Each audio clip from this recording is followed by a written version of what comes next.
Hello, my name is Hakon, and today I'm going to talk a little bit more about the MIDI Fighter Twister and the Empress Effects Zoia together again.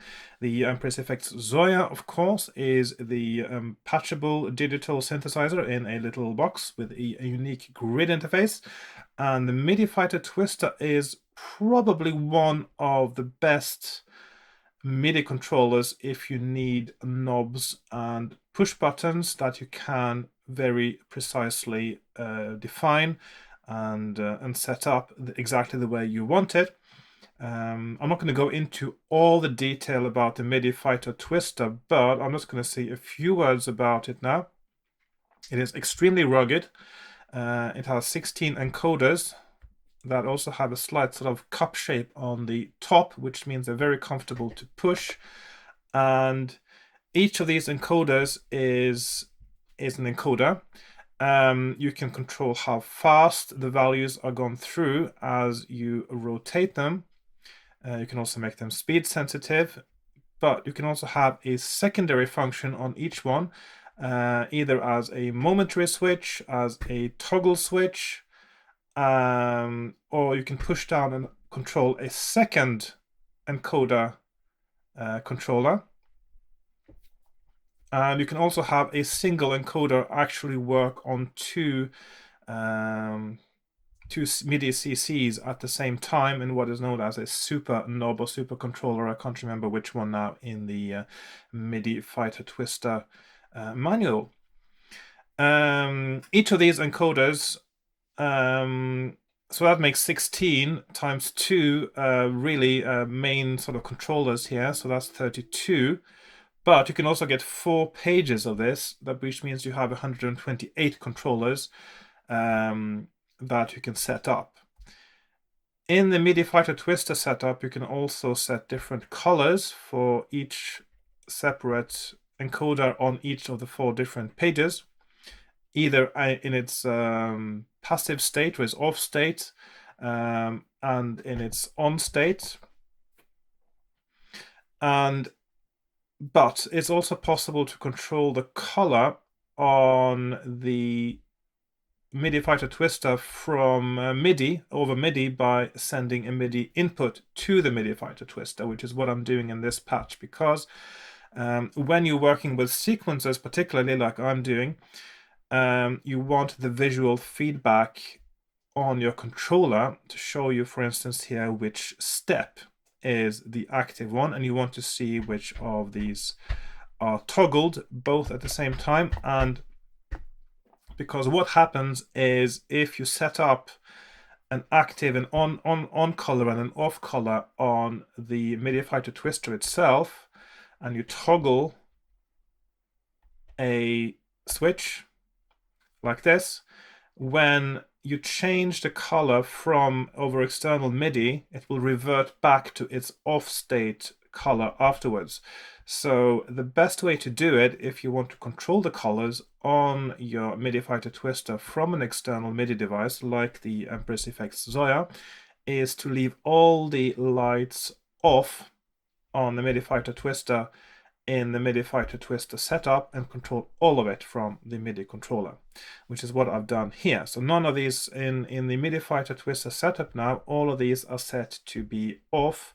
All the lights are set to be off in both the off state and the on state.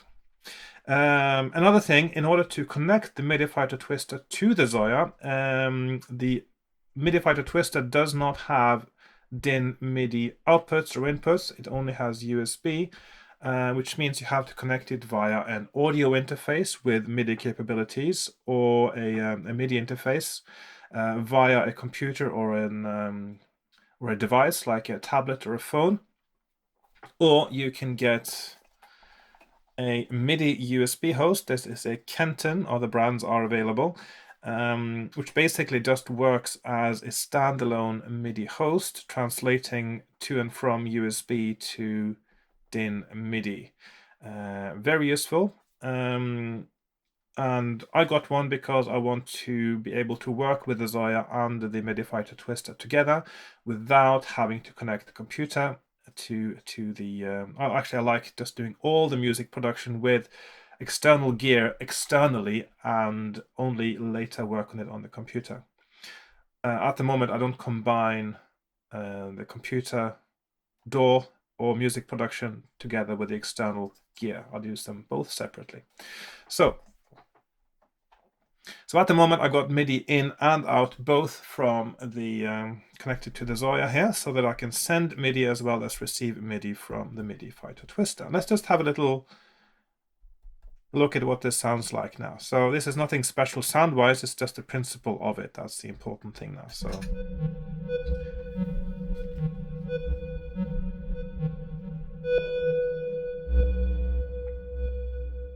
I've got a 12-step sequencer here. This is the speed of it.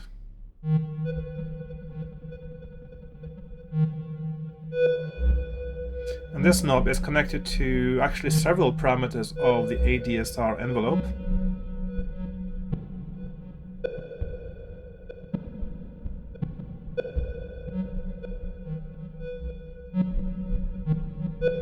This is the delay time.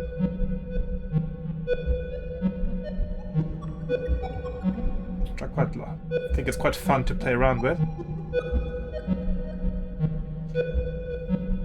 And this is a filter, a low-pass filter.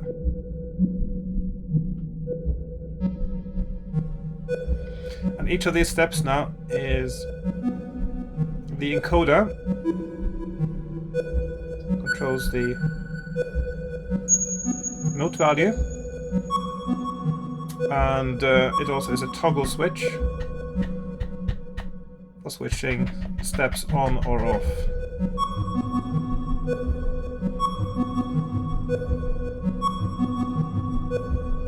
Oh, that sounds quite nice.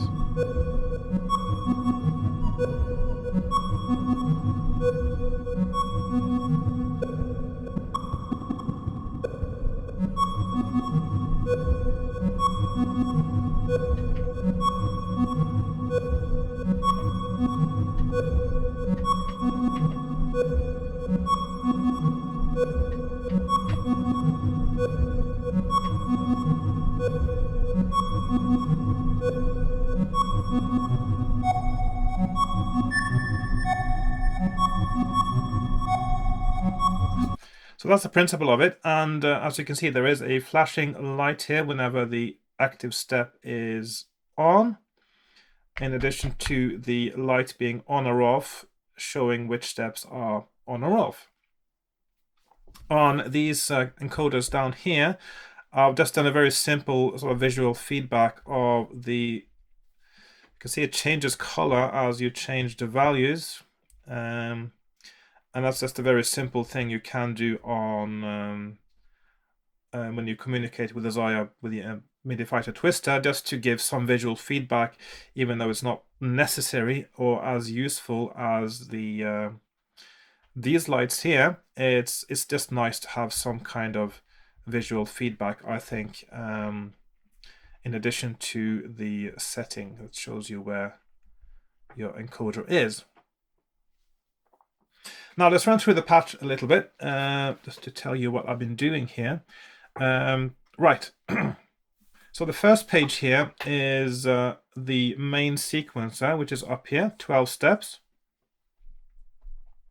The output of the sequencer goes into a sample and hold here, and the reason I'm doing that is because I don't want the note value to change if I'm fiddling with the knob as the step is active. If I'm moving the knob, I don't want the frequency of the oscillator to change.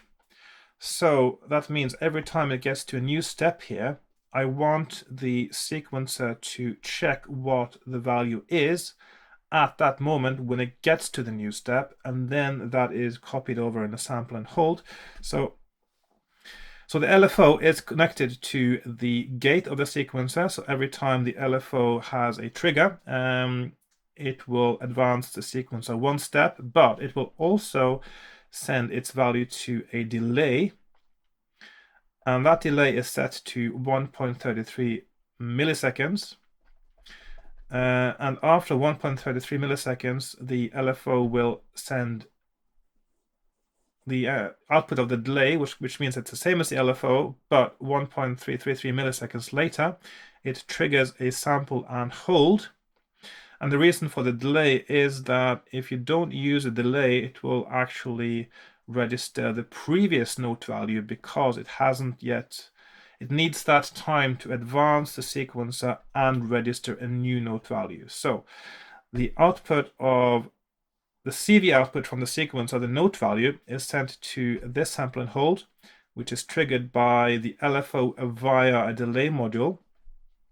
So 1.333 milliseconds after the sequencer is triggered, the sample and hold is triggered. And the sample and hold works in the way that it has an input.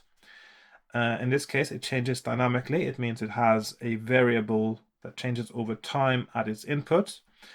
And every time it gets a trigger, it will copy the value that currently resides in the input over to the output. So that means once every step here, it will copy its value to the output. So that should be the note value of that step. So if you just keep changing it now, so that this value changes, that will not register. It only registers the note value once per step.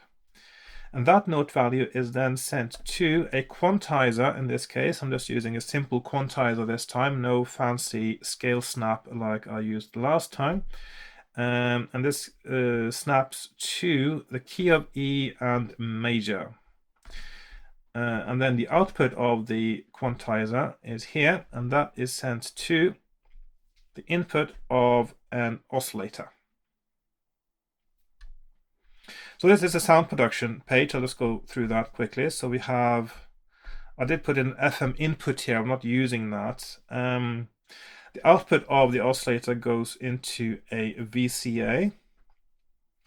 And the VCA is, as usual, triggered by an ADSR.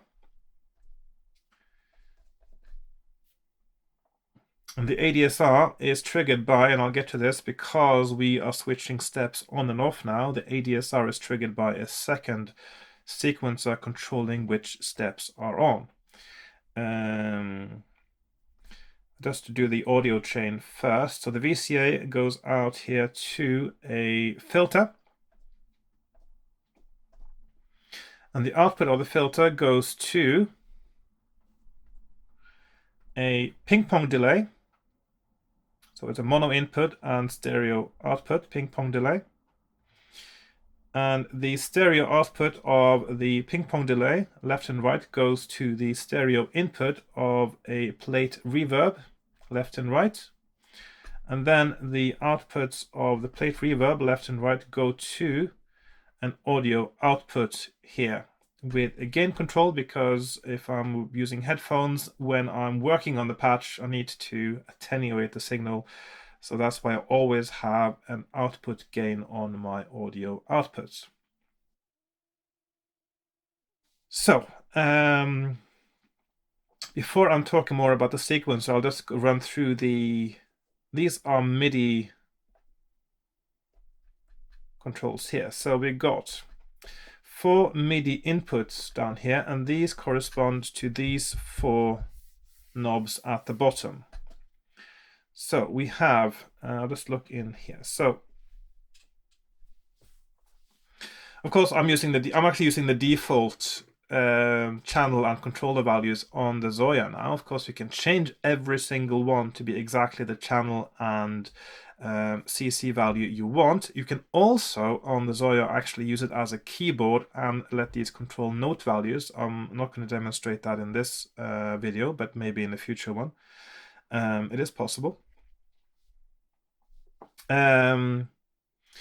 But one interesting and important thing to note is that on the Zoia, when they talk about MIDI channel, they talk about 1 to 16. This is quite common in, I've seen it in DAWs using that as well. But of course, originally in the MIDI specifications, you would think of all the values from 0. So the MIDI Fighter twister, if you look in the manual of the Fighter twister and when you set it up, they have channels 1 to 16 mapped as 0 to 15. So that's an important thing to note. So channel 1 here on the Zoia is the same as channel 0 on the Fighter Twister. And then the controller 12 here. So this is 0, 1, 2, 3, 4, 5, 6, 7, 8, 9, 10, 11, 12, 13, 14, and 15. So the controller numbers on the Zoia are the 0 to 127, so that doesn't cause any confusion, but the MIDI channel is shifted one away from what the MFT, the MIDI Fighter Twister, uses. So this is controller 12, and that is connected to, you can see it connected here to the filter frequency. So if you move this now, we can see that it is moving up there. And the connection strength is 50%, and that's another thing I wanted to mention now. Because MIDI, unless you use 14-bit MIDI, has such a small resolution, it's only 128 discrete values, sometimes there are actually two things you need to keep in mind when using it, I suppose. What I would say is that whenever you control something with MIDI, and this is quite easy to do on the Zoia, you want to define what range of values are useful to you or that you want to use with that controller. Because if you do that, you get more resolution, and I'll show you what I mean now. So, which means that you want to define yourself a minimum value that you want the controller to be able to reproduce. And so what you do is you take this down to 0, for example, and I'll just switch the sound on now. And then you find out and you adjust in the module here itself what minimum value you want to set it to. So for instance, if I don't want the filter to go any lower than this, 300 Hertz, I set 300 Hertz now in the Zoia itself, so that when this one is 0, when the controller sends out a value of 0, it is actually 300 Hertz, not 0 Hertz, or well, about 20 Hertz in the Zoia. And then I want to define the maximum value, and so I go up to the maximum now, and then I adjust the signal strength for the maximum value I want. So I can experiment a little bit. See how far I want it. So in this case I decided I wanted it around 50%.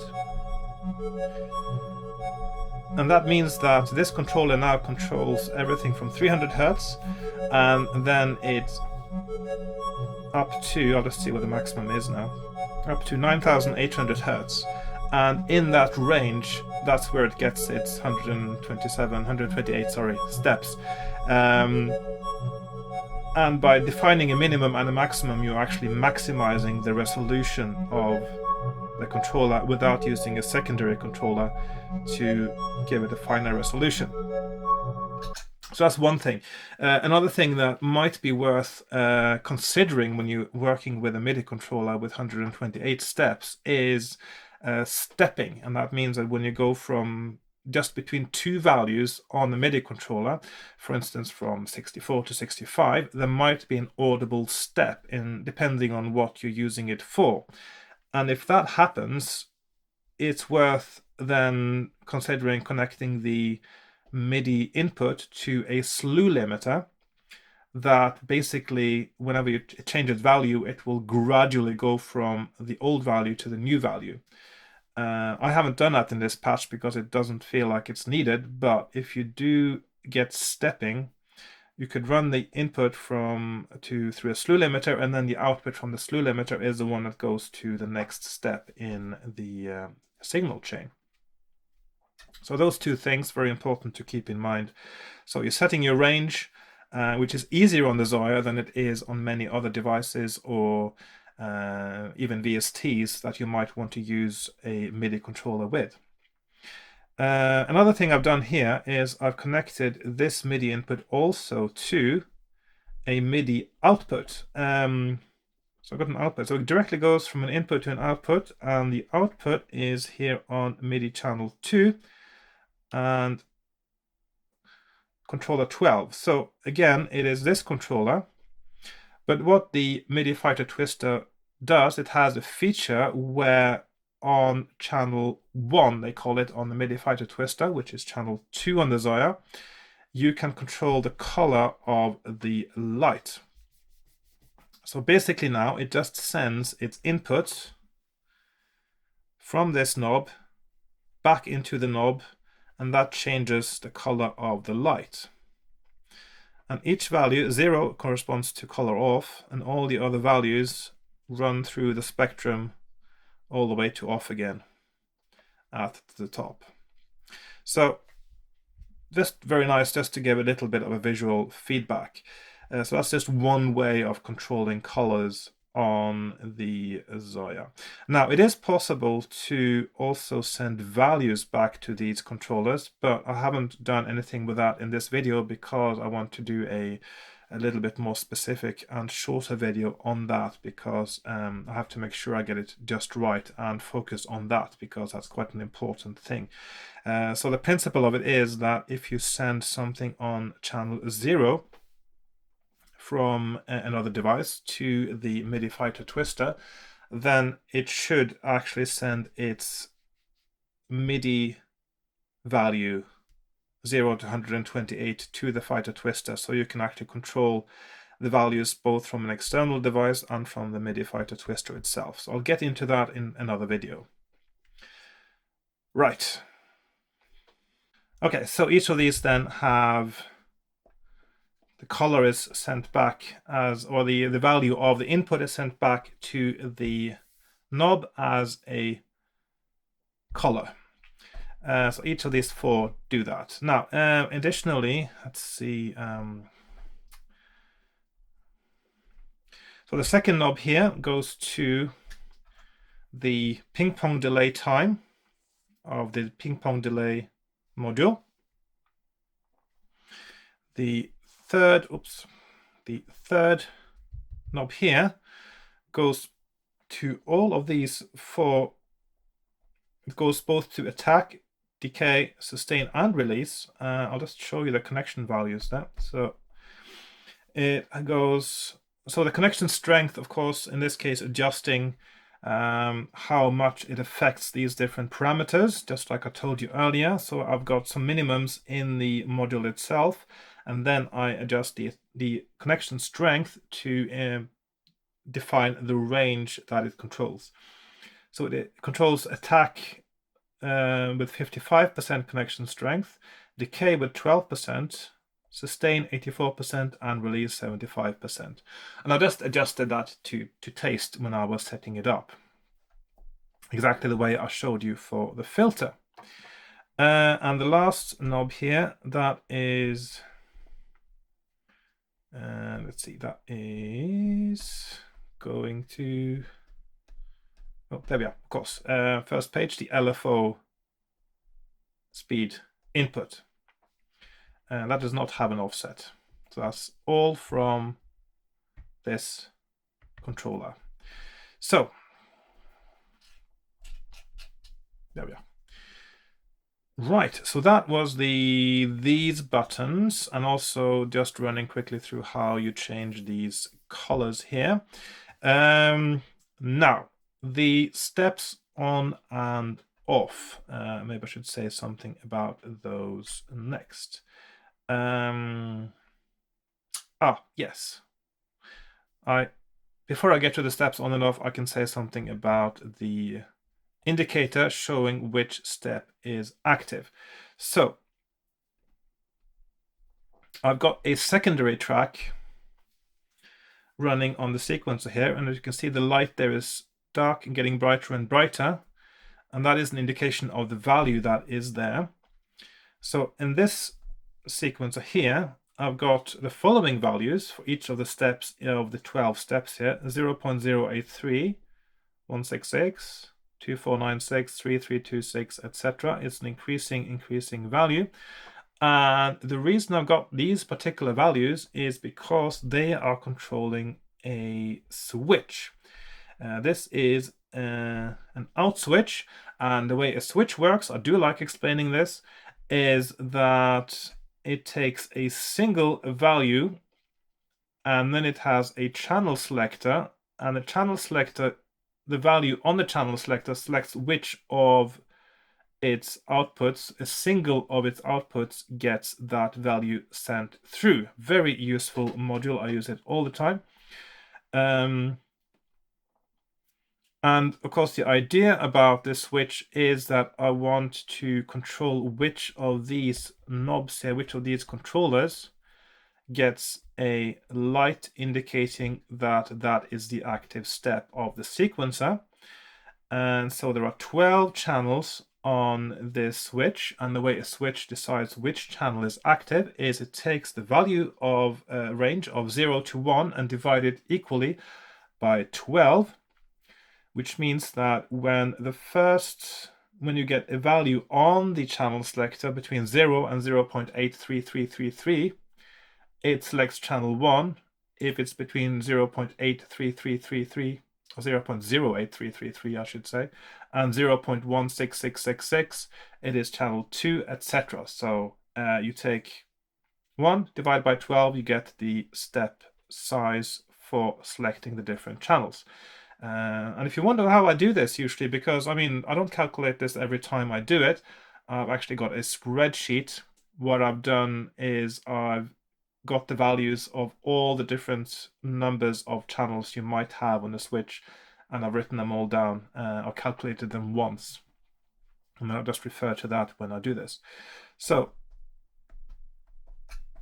and for each, so when each of these channels is active, they get an output of, so the input value, I should say, of the out switch, which is the one that is sent through to the active channel, is 0.6555, which corresponds to the color there. If I change this now, you can see the color changes, which probably is a good idea because the active steps now shine up as red. Maybe if I make it something like a little bit more yellow. So you can see the color changing now as I adjust this value. Something like that, perhaps. So it's yellow now for the inactive steps, and then it just flashes for the active steps. That's actually not exactly the effect I was wanting, but I changed the setup of my MIDI Fighter twister before I made this video, so this is what it looks like now, and the principle is going to be the same. So, so each of these channels then is sent to a MIDI output. So we got 12 MIDI outputs here. I'll just have a look at the first one. So that is MIDI channel 2, and as you remember, that's the one I told you about earlier. MIDI channel 1, it's called on the Fighter Twister, and controller 0 for the first one here, up to controller 11. So 0 through 11, that's these 12 controllers here. And that's where the value from the input here is sent, which means it sends that value to create that color. I think that is quite clear. Let's move on to the gate sequencer. So in order to create a step on-off control, I have a sequencer here that functions as a gate sequencer. It isn't actually set up as a gate sequencer, but as a CV output sequencer, where the output is either 0 or 1. And the reason is that the way a gate sequencer works on the Zoia is you need to sort of toggle the values on and off, and that does not play well with setting those values from an external source. Just one more thing, actually, just mentioning this with sequencers now. If you send a value to a step on the sequencer, it only affects the value of the first sequencer or the first track of the sequencer. In a sequencer on the Zoia, you can have multiple tracks, but if you send a value to a step, it only affects the first sequencer or the first track. And this is why I have separate sequencers for the gate and for the melody. If it had been possible to control both from one place, that would be more convenient, but I need two separate sequences because I'm controlling two values. So each of these MIDI inputs, starting here actually, so now we got another 12 MIDI inputs here. I'll just have a look at those. This is MIDI channel 2, and that is so MIDI channel 1 on the MIDI Fighter twister, and that's a default. You don't have to use it, but that's a default for the switch function on the encoders. So that is what happens when you push down, and I have set that to be CC toggle in the MIDI Fighter twister setup. There is you can set it to be, of course, I've run through this earlier. You can set it to be a secondary encoder. It can be a momentary switch or a toggle switch, and of course I'm switching things on and off as a step, and that is a toggle switch. So CC toggle. Otherwise, it's exactly the same as for the step sequencer. Each of these values, did I actually show you properly that on the... I can't remember if I did now. I didn't show you that, did I? So each of, just to go through that quickly as well, it's the same principle. So I have the MIDI inputs here from these 12 switches, or these 12 encoders, and they send their values to each step of the melody sequencer. And now I've connected them with a connection strength of 100, and usually I don't do that because I don't want to use the full range of the oscillator, but in this case I didn't change it. Normally I would have it at no more than 50% to reduce the range of notes that it can produce, and to a useful range, and also to increase the sensitivity of the encoder as well, as I said earlier. So that's out of the way, and the same principle now applies for these 12 steps here. I would have organized them in a more tidy way, but I was doing something else down here and I haven't moved them back. Normally I like to have them all starting from, so they're in parallel with the sequencer they're controlling. So each of these then have a value of 0 or 1 depending on whether these encoders are toggled. So now the first two here are on, and it says 1 there. And the third one is off, fourth one is on, etc. And you can see it matches up with the values down here. So quite simple. It's very easy to work with MIDI on the Zoia. Now there is another thing happening here as well. Let's see, the gate input of this is of course the same LFO as for the other sequencer, so it moves exactly in parallel. And the output of this goes to a multiplier module down here. And the other input to the multiplier is the LFO. So if you can imagine, we have the LFO, which gives a value of 1 for each step, and then you multiply it by the value from this sequencer, which is either a 1 or a 0, which means that only when the steps here are toggled on and it gives a value of 1 will the output of this multiplier be 1. And that is a way to make the to use a step sequencer to control the gates. So this is then sent from the multiplier to the ADSR input. So that means every time the LFO triggers and the value of the gate sequencer step is 1, then the ADSR is triggered. Now you could think that maybe if you use a gate sequencer on the Zoia, you don't have to do that because it has a duty cycle, so it's on or off. But because I'm sending a changing value to the sequencer and it doesn't behave well with the gate sequencer, I can't do that. So in order to, and if you only use CV values on a sequencer, they will be continuously on because it doesn't go to 0. If all the steps are toggled like that, it will just continuously output a value of 1 from the sequencer, and then you don't get a new trigger on the ADSR. So what you need is you need to create a duty cycle, and the easiest way to do it is to multiply it by the LFO, which already has a duty cycle, which is about 50-50 as a default. So an LFO, a square wave LFO, is 50% on, 50% of the time it is off until you change the duty cycle. And that is what you need to trigger something.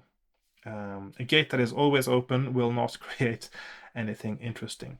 So that's why we have the multiplier module here. Now, but there's also something else going on here, and that is that each of these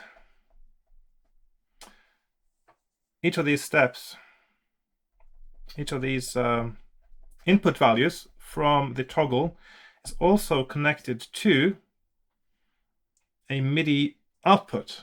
And I can show you that it's connected to the same output here that is the output from the switch.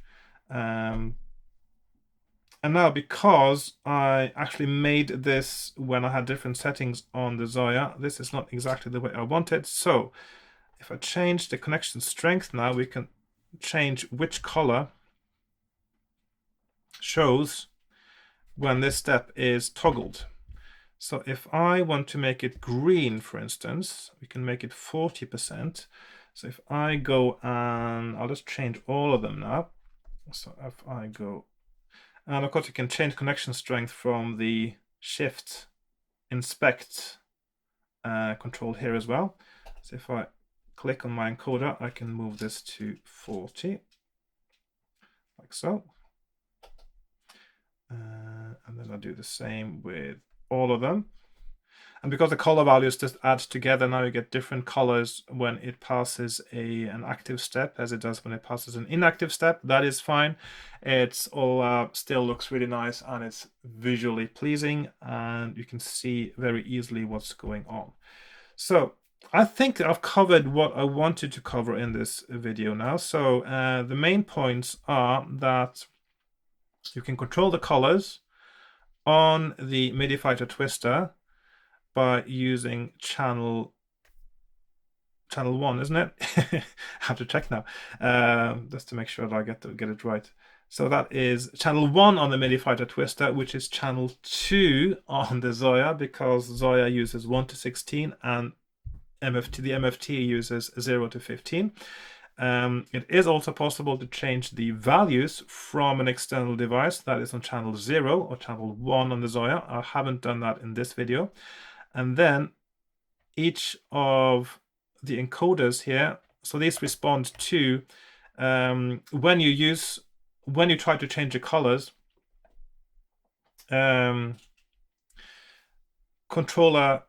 first controller on the first page is controller 0, and then it goes through 0 to 15, and then the second page it is 16 to 31, third page, etc.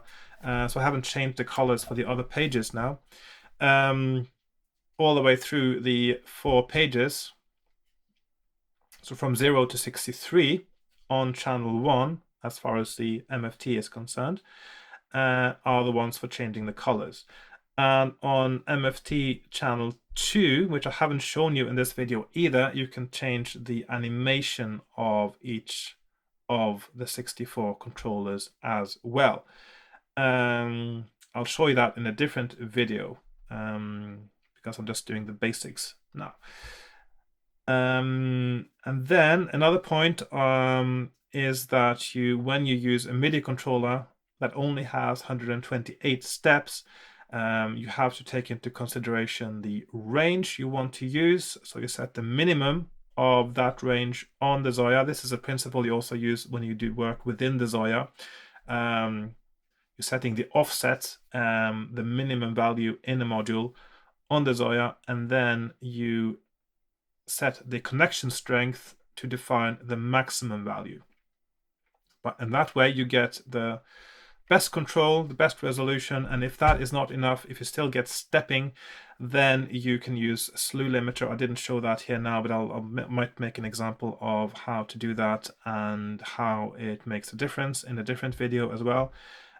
Because I will make a video about all the different modes, all the different encoder modes you have on the MIDI Fighter Twister and how they work on the Zoia. Especially I want to show you a little bit about which encoder mode works the best, because there are four different ones, I believe, in terms of how they respond to rotation. So I think that's all I need to say today, and I'll just leave you with a little bit of playing out into the sunset or in the sunrise. It's quite early morning still here, so let's do a little bit more. Actually, I'll just say goodbye before I play a little bit more. So thanks for watching. I hope you found this interesting and or useful. And if there's anything in this that you found confusing and you have questions about, whether it's to do with the MIDI Fighter Twister or the Zoia, or how they work together, please leave a comment and ask a question. If you enjoyed this, please like, share, subscribe, join me on Patreon, all those things. Share it on forums and whatever you like to do, social media. I'm not really that present on social media. I do a little bit of Facebook groups, but that's it. So if other people like this and share it other places, that is brilliant if you do that. Yes, so thanks for watching, and I'll see you next time with a little bit more tutorials. Probably next time too I will do something with the MIDI Fighter Twister together with the Zoia. I'm not sure exactly what I will do first, but one of those things that I've mentioned in this video most likely. So I'll just leave you with a little bit of music at the end. I've got 5 minutes on my camera, so goodbye for now. Bye-bye.